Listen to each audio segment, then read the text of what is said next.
Beijing Campus here. संपूर्ण भारत में भाजपा के कार्यकर्ताओं ने बूथ स्तर पर पंडित दीनदयाल उपाध्याय का जन्मदिन श्रद्धा सुमन श्रद्धांजलि देते हुए मनाया।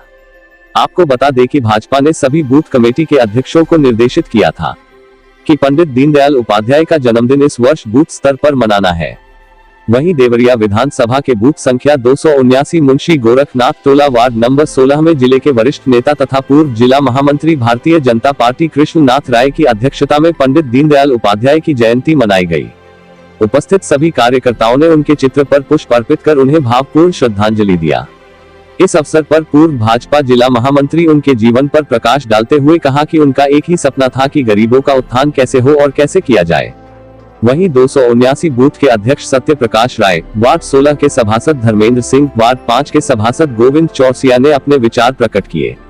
इस कार्यक्रम में मुख्य रूप से वार्ड नंबर 16 के सभासद धर्मेंद्र सिंह, वार्ड नंबर 5 के सभासद गोविंद चौरसिया, प्रधानमंत्री जन कल्याण योजना प्रचार प्रसार अभियान गोरक्ष प्रांत के मीडिया प्रभारी अवनीश शंकर राय, बबलू श्रीवास्तव, पप्पू लाल श्रीवास्तव, बलराम राय, मोहन सिंह, जितेंद्र नाथ राय, उपेंद्र नाथ राय, निर्भय कुमार राय, अंकित, सतीश यादव, भानु श्रीवास्तव तथा बूथ के प्रमुख सत्य प्रकाश राय उपस्थित थे।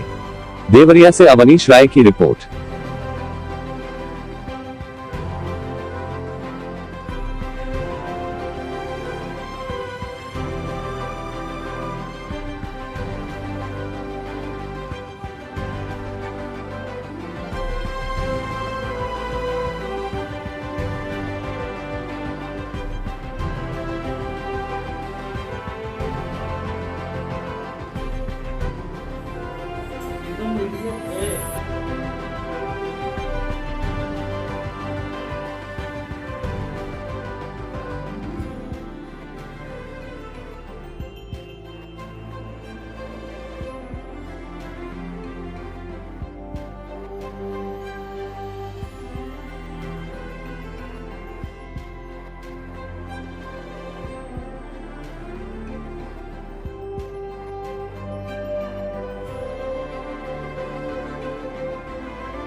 गोविंद चौरसिया जी, उपस्थित सभी सम्मानित बंधु, यहाँ जिस कार्यक्रम के लिए हम लोग उपस्थित हैं, पूरे देश में आज सभी बूथों पर यह कार्यक्रम हो रहा है।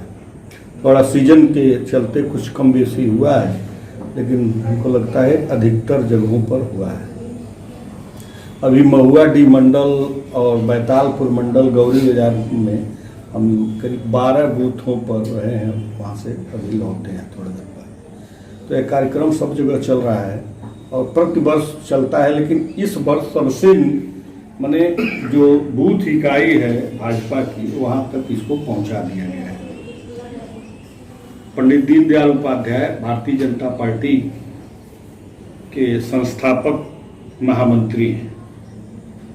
राष्ट्रीय अध्यक्ष डॉक्टर श्यामा प्रसाद मुखर्जी जी के साथ ये महामंत्री रहे हैं। जब स्थापना हुई है भाजपा की, जब नाम जनसंघ था और उस समय स्थापना हुई थी, और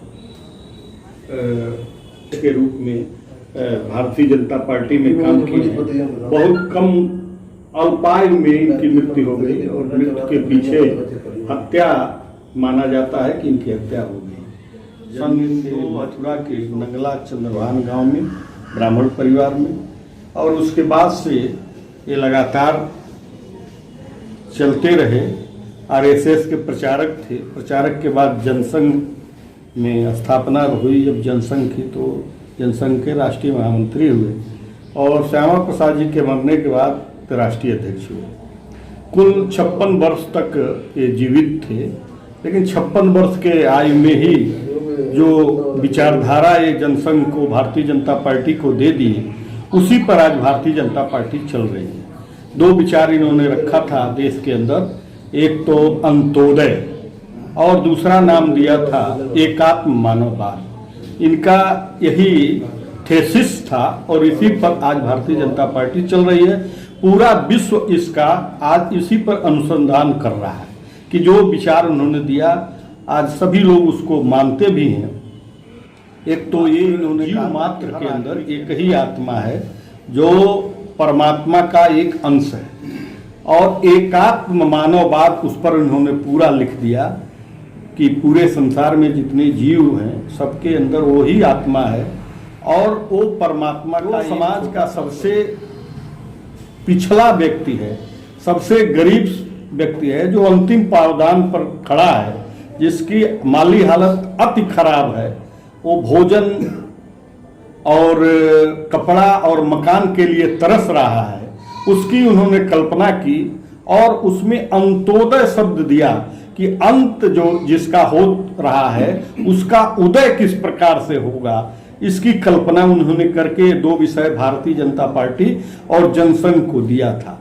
आज उसी विषय को लेकर के भारतीय जनता पार्टी चलती है।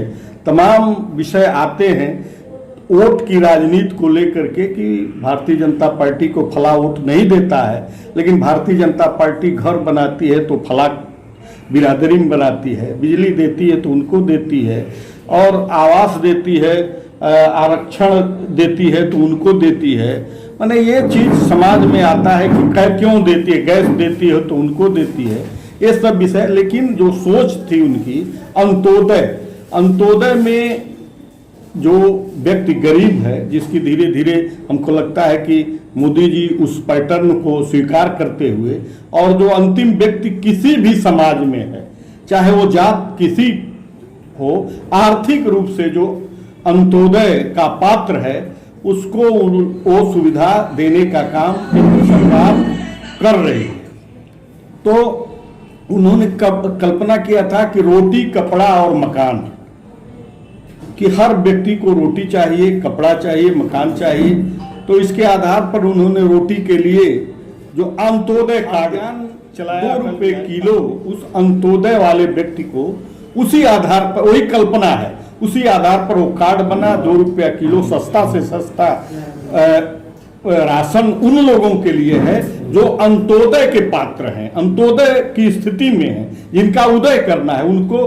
फिर राशन के साथ साथ उन्होंने मकान की कल्पना की कि जो सर्वे करा करके जो अति गरीब व्यक्ति हैं, जिनके पास मकान नहीं है, उनको आवास की व्यवस्था किया। फिर उन्होंने कहा कि समाज के अंदर जो गरीब महिलाएं हैं और उनका चूल्हा फूंकने से, लकड़ी लगाने से, पतई लगाने से उनका आँख जो है अंधा हो जाता है, उसके लिए उन्होंने उज्ज्वला योजना चलाया। फिर पानी लाओ जी सौरम। फिर हर व्यक्ति के घर बिजली जाए, उसके लिए भी योजना उन्होंने चलाया कि मुफ्त उनका कनेक्शन मिले। तो ये सब कार्यक्रम जितने भी भारतीय जनता पार्टी और मोदी जी द्वारा जो चलाए जा रहे हैं, वो केवल ये नहीं है कि तत्कालिक इनकी सोच है, वो जो उन्होंने विचारधारा दिया, उस विचारधारा के आधार पर वही सोच है जिसको आज ये लोग लेकर के चल रहे हैं। मोदी जी के समय में, उस समय भी उनके समय में श्यामा प्रसाद मुखर्जी जी के समय जो समस्याएं देश के अंदर आई थी, जैसे धारा 370 नहीं चलेगा, इसको लेकर के उन्होंने आंदोलन किया था कश्मीर में, और जेल में बंद हुए थे, और उस समय रहस्यमय परिस्थिति में उनकी मौत वहां भी हुई थी। तो वो विषय था भारतीय जनता पार्टी के पास। तो जब बहुमत मिली है तो इसको उन्होंने 25A और 370 को हटा दिया है। जो तलाक दे दिया जाता है समाज में, 3 तलाक पर जो पूरे देश के अंदर सबका विचार प्रस्तुत किए और उसके आधार पर उसको उन्होंने लागू किया देश के अंदर।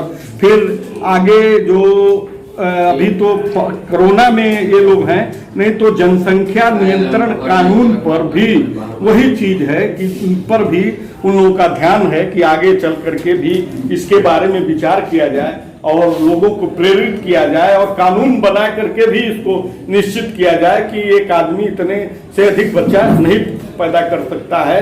जब तक कानून में इसका प्राविधान नहीं होगा तब तक कोई मानेगा नहीं। इसलिए सख्ती से इसको लागू करेंगे कि अधिभार और भार जो है भारत में जनसंख्या का कम होगा। इन सब विषयों को लेकर जो आज चल रहे हैं वो आज का विषय नहीं है, पहले से दिया हुआ एक थेसिस है जिसको उन्होंने दिया है भारतीय जनता पार्टी और जनसंघ को।